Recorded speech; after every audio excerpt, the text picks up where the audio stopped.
Alright guys, welcome back to another division build video.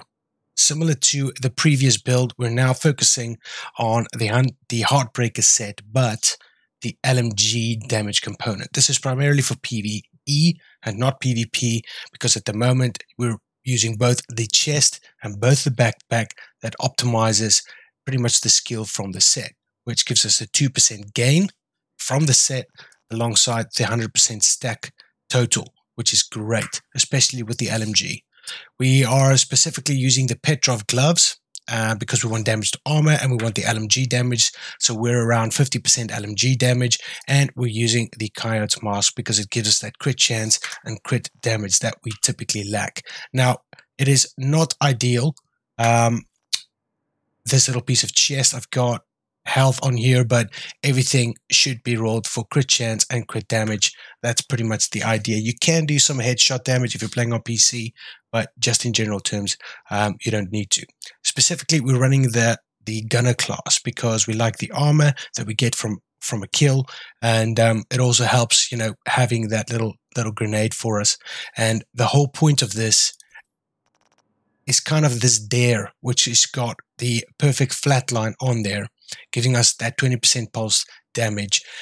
After we've hit 200 bullets and we have all of our stacks, that's when we switch to the FAMAS, which I'll show you now, and that does the rest of the damage for us as well.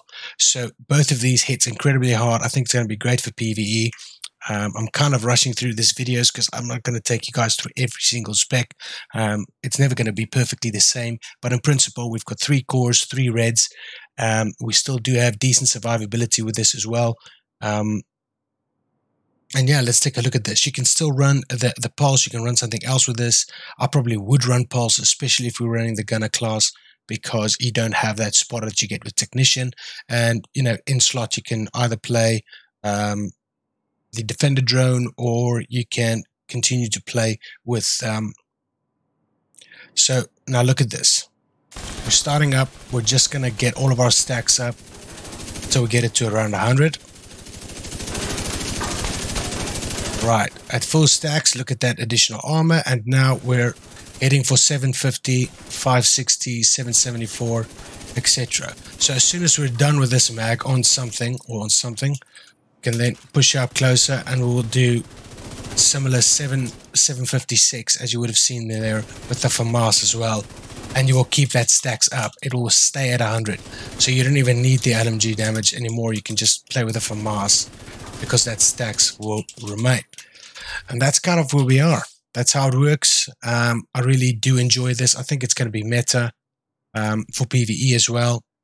I did play around with the Catharsis mask, but it didn't I mean, if you're not planning on taking damage, there's no point in really playing with that. I don't mind it, but I'd much rather prefer the 100 stacks that we get from this and swap between those two to do the damage that we can do. So I think as a final gesture, let's run to a heroic point or something like that, a control point, and see what we can do on that. Alternatively, we can just head to the summit and see how we melt through them in there.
Well, that is nuts.